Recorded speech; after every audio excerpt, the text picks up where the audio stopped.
तुझ्या नामाचा छंद लागला, छंद लागला तुझ्या नामाचा, तुझ्या नाम संगे गाथा गाऊ लागला, ऐसी गाथा गाऊ दे मला, तुझ्या नामाचा छंद लागला, छंद लागला तुझ्या नामाचा. हॅलो, नमस्कार. कसे आहेत सर्व? मस्त आहेत ना? मस्तच राहा. सर्वांना सर्वप्रथम श्री स्वामी समर्थ. तुम्हाला सर्वांना आजचा दिवस खूप छान आनंदाचा व आरोग्यदायी जाओ. तर आज आहे दत्त जयंती, मार्गशीर्ष पौर्णिमा. आज बऱ्याचशा गोष्टी एकत्र आल्या आहेत. तर दत्त जयंतीची तर मी पूजा करणारच आहे. माझ्याकडे दत्त महाराजांची मूर्ती नाही आहे, पण स्वामींची मूर्ती आहे. स्वामी महाराजांची मूर्ती आहे व स्वामी हे दत्त गुरूंचेच अवतार आहे.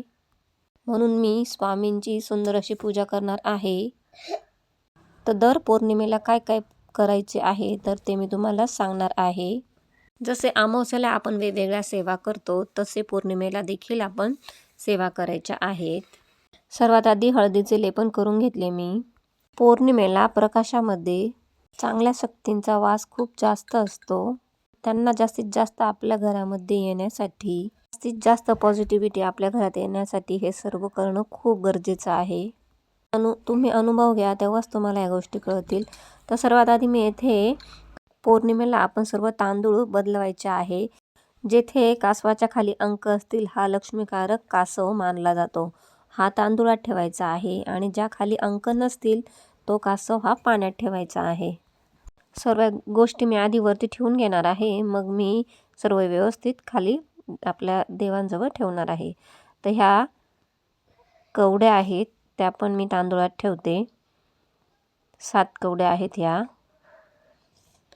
तसेच अन्नपूर्णा मातेची मूर्ती देखील मी तांदूळात ठेवते व आपला मंगल कलश जो असतो तो देखील मी तांदूळाच्या राशीवरच ठेवत असते.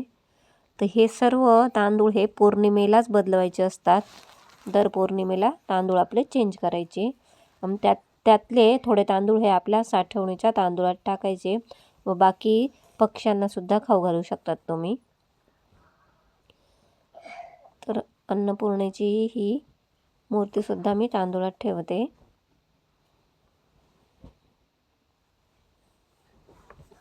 तसेच सर्व दिवे सुद्धा मी व्यवस्थित करून ठेवलेले आहेत. स्वामींसाठी खडी साखरेचा प्रसाद ठेवला आहे. तसेच आपला जो मंगल कलश आहे त्याचे पाणी तर मी रोजच बदलते किंवा एखादी वेळेस दिवसाआड बदलते. शक्यतो रोजच पाणी बदलावा तुम्ही. ते पाणी तुम्ही तुळशीला किंवा इतर झाडांना देखील टाकू शकतात. तसेच नारळ रोज व्यवस्थित स्वच्छ असं धुवून घ्यायचं आहे ते पण. तसं हे जे पानं आहे ते मी मंगळवारी किंवा शुक्रवारी बदलते. तर नागवेलीचे पानं जर मिळाले नाही तर आंब्याचे पानं ठेवले तरी पण चालतात. आपल्याजवळ जे आहे ते आपण ठेवायचे. आंब्याचे असतील तर आंब्याचे, नागवेलीचे असतील तर नागवेलीचे. त्यानंतर मी जे पण सामान मला पूजेसाठी लागणार होतं ते मी सर्व स्वच्छ करून घेतलं.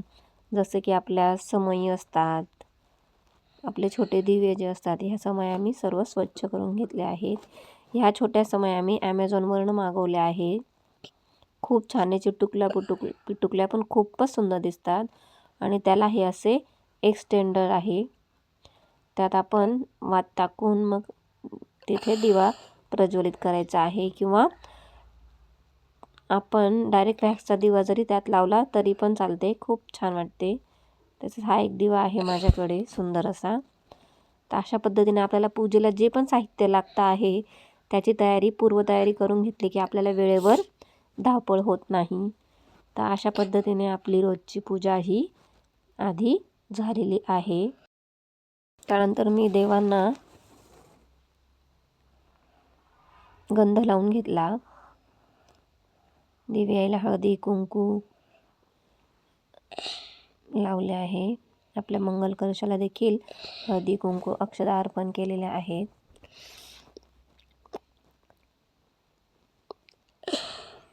गणपती बाप्पाला देखील सर्व व्यवस्थित पूजा करून घेतली आहे.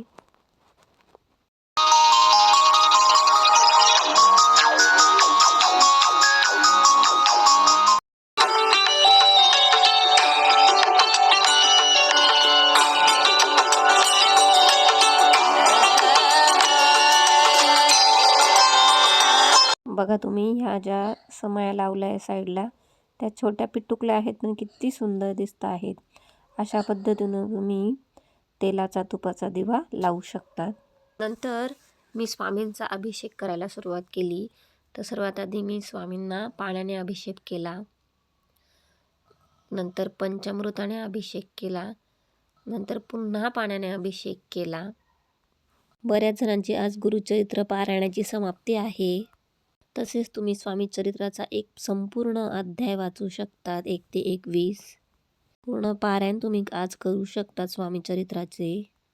ज्यांना गुरुचरित्राचे पारायण करता आले नाही त्यांनी गुरुचरित्रातला 14वा व 18वा अध्याय त्याचे तुम्ही वाचन करू शकतात.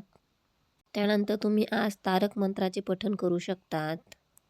मला माहिती आहे की या सर्व गोष्टी एका वेळेला संपूर्ण होणे शक्य होत नाही, तर तुम्ही थोडे असे डिवायडेड करा.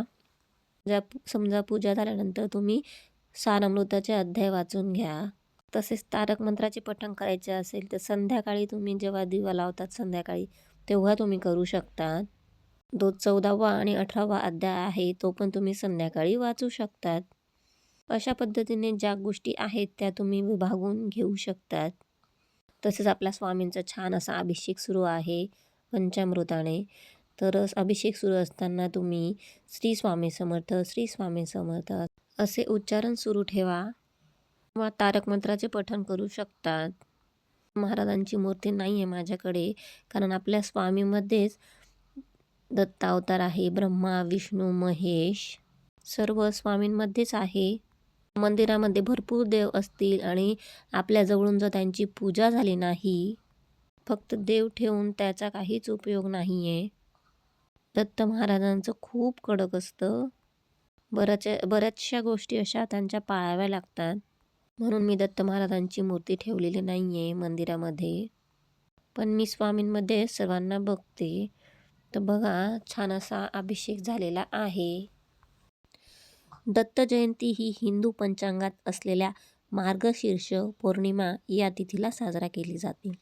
हा दिवस म्हणजे भगवान दत्तात्रेय यांचा जन्मदिवस म्हणून साजरा केला जातो.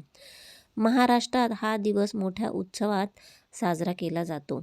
दत्तात्रेय यांनी समाजातील दुःख दूर करण्याचे कार्य चालू ठेवले.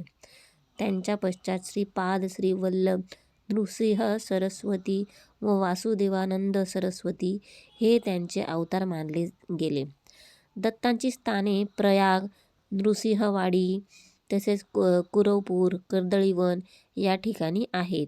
स्वामींना मस्त असे ही नातर लावतीये, स्वामींचा शृंगार करतीये. श्री दत्तात्रेयांच्या कार्यावर लिहिलेला गुरुचरित्र हा प्रसिद्ध ग्रंथ दत्त जयंतीला मोठ्या भक्तीने भावाने वाचला जातो. दत्त जयंतीच्या दिवशी देवळात भजन कीर्तन होते. खालीच अभिषेक केला त्यामुळे शृंगार देखील मी खालीच करत आहे. नंतर मी त्यांना त्यांच्या जागेवर विराजमान करणार आहे. मस्त अशी छान पूजा झालेली आहे. स्वामींना फूल अर्पण केलेले आहेत मस्त असे आपल्या झाडाचे. त्यानंतर सुंदर जी वारानुसार रांगोळी असते ती मी वारानुसार रांगोळी काढून घेतलेली आहे. आपले स्वामी किती गोड दिसत आहेत. अशा पद्धतीने आपली छान अशी स्वामींची पूजा झालेली आहे.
आजची जी मार्गशीर्षची पौर्णिमा होती, दर पौर्णिमेला अशा सर्व गोष्टी तुम्ही पण नक्की करत जा. तर सर्वांना बाय. सर्वांना श्री स्वामी समर्थ.